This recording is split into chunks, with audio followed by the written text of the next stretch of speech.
people, this is Stevie for the LA Story. January is often a time for resolutions. Okay, it's always a time for resolutions. Whether or not you keep it and really do what it is you're going to say you're going to do, it's a whole other story. I'm not talking about fitness for a change. We're talking about things that I actually promise myself every single year, which is to get my office really organized, particularly my desk, because it's always a nightmare. I always get a lot of paper. Don't know what to do with all of it.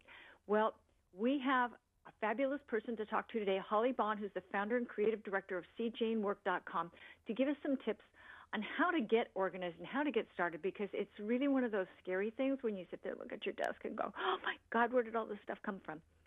So how are you today, Holly? I'm doing great. Thank you for having me. Oh, I'm very glad to have you, because I'm always going to tell me where to start to get.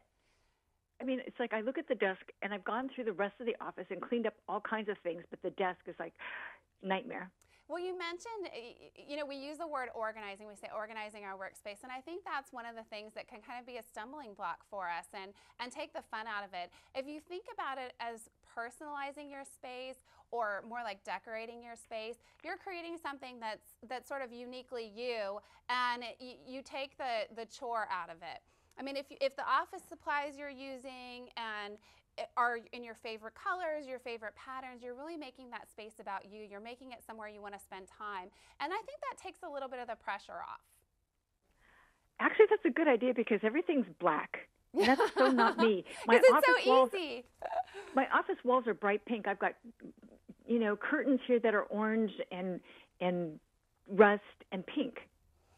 Well, I mean, and that's something that you can play off of, and you bring up a good point, in your workspace or you're in your office, and you have things that, you may not be able to change. You may not be able to change the wall colors or the curtains or the cubicle color.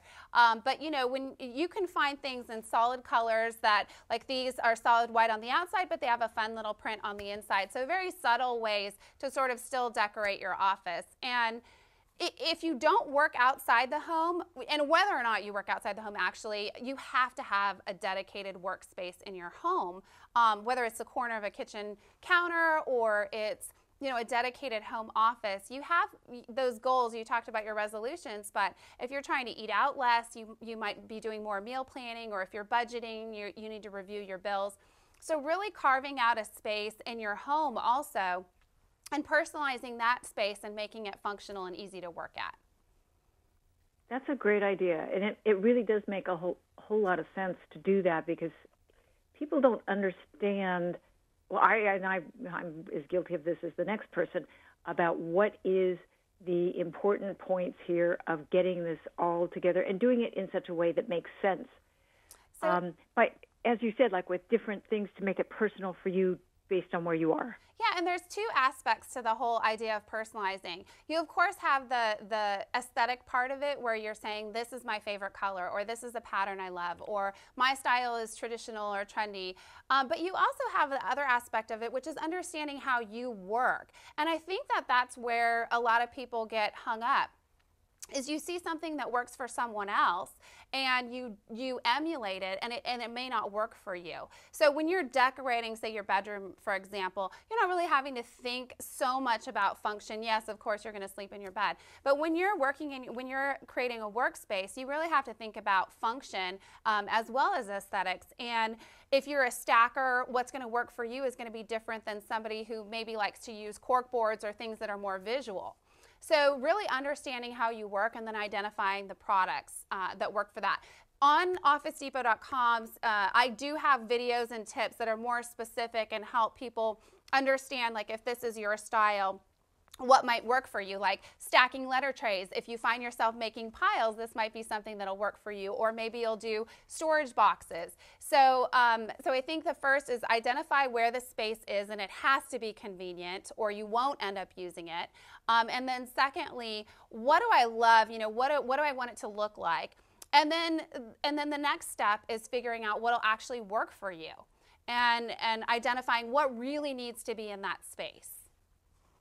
Oh, that's a great idea, because that is something that my husband is very different in terms of how he works out his office, but then he's got files. Everything has a file. He has 5 drawers of files. So is he an over-organizer? Yeah, and I'm much more. I hate to say this that way. I'm a little more creative because things shift for me because someone will call me and say, "Can you do this now, or can you do this later?" And I may have the paperwork on it, or I may not. And I'm sitting there looking at what is it that I can actually pull things together. And I sit there and kind of try to pull like things in terms of content and put them together, so that I'm always knowing that if it's say about fitness or something, I've got all the fitness information all at the same place. Yeah, so if you have like a bookshelf, or for example, you could use the CJ and Work storage boxes. You have one box labeled fitness.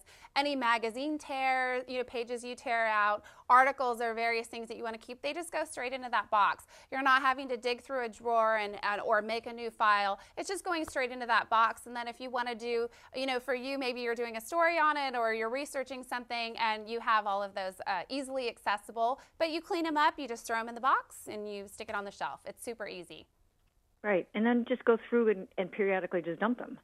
And then for a lot of people, if you don't have a dedicated home office, your workspace might be out in your living room or your family room, or like I mentioned before, your kitchen. So you're going to want storage products that sort of fit in with the rest of your home decor.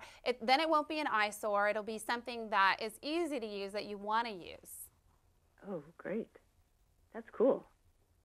That's great. Okay, so where does one go for all these things? I mean, obviously, we're probably supposed to go to check it out at homedepot.com, but your website too. Yeah, so I have my own website, CJ Work. And then now, CJ Work is more boutique-y. We have some smaller designers, but I've been able to create this line that's exclusive to Office Depot. It's a very large section in the store. You'll find that there's a lot of different products that all mix and match, so it makes it super easy to find what you're looking for. And combined with Office Depot's Real Space desks, it's just a great total solution. So go to Office Depot stores or OfficeDepot.com. OfficeDepot.com has the CJ Work videos, CJ Work tips, and of course all the great products. So whether you're a store shopper or .com, you'll be able to find what you're looking for. Awesome. And people can just go, if they've got questions, they can go to your CJandWork.com and contact you there too. That's correct, yes. Cool. Okay, people, if that doesn't give you the inspiration to get things organized, I don't know what will. Actually, I actually got her website up on my computer right now, the monitor, so I actually said it, and I've got Office Depot in another window, so it's like kind of got to get this done. Well, I hope it gets you motivated. Well, it does. I mean, it's not insurmountable. The biggest thing is I see it as kind of insurmountable, and you've actually broken it down into little building blocks of things that I can do, which is sort out the paper and get it put away because files don't work for me.